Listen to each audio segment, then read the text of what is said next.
Assalamualaikum warahmatullahi wabarakatuh. Saya Edina Isyira binti Muhammad Kibali. Dan saya Umar Hussaina binti Nur Syam. Kami dari TVPSS Anwar. Pada hari ini berlangsungnya majlis tilawah dan hafazan di Dewan 2020 Negeri Perlis.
Ini pun ada program juga, jadi ambil 2 hari saja. Untuk hari ini dengan besok. Lepas tu satu negara Islam belajar agama Allah pula. Hari ini kalau yang ada sekarang ni 3 yang produk yang dibuatkan yang kita buat jadi yang batik lah. Yang batik lepas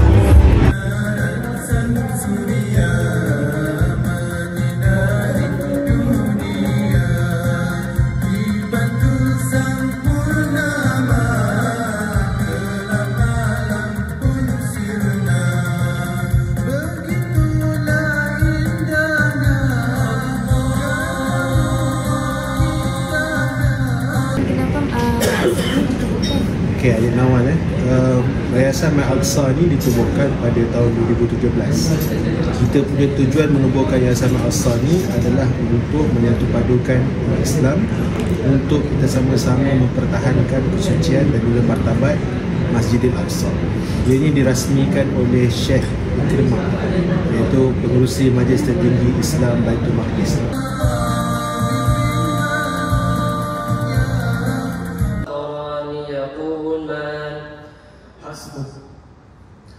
Soalan yang kedua, A'udzubillahi minasyaitonir rajim.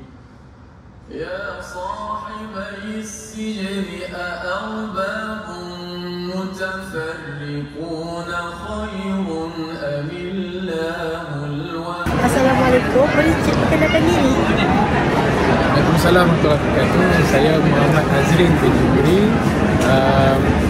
merupakan Setiausaha Akhbar Negeri Besar Perlis. Pada pendapat cik, apakah kelebihan majlis ini dilancarkan? Okey, umum mengetahui program ini program peringkat kebangsaan yang mana untuk menghimpunkan semua para hufaz dan juga para pecinta Al-Quran. Mereka malam ini kita tengok ke masing-masing wakil dari Sabah dan juga Sarawak memperdengarkan bacaan ayat suci Al-Quran kepada semualah. Sebenarnya itu yang poin pada program malam ni. Waktu minggu kali diadakan di Perlis, alhamdulillah.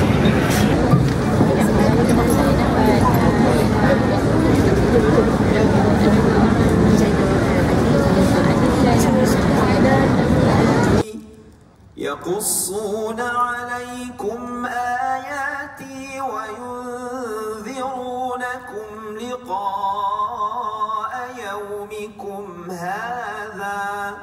Sila ulang dan sambung. أعوذ بالله من الشيطان الرجيم وحسبوا ألا تكون فتنة فعموا وصموا ثم تاب الله عليهم ثم عموا وصموا كثير منهم. Sepanjang zaman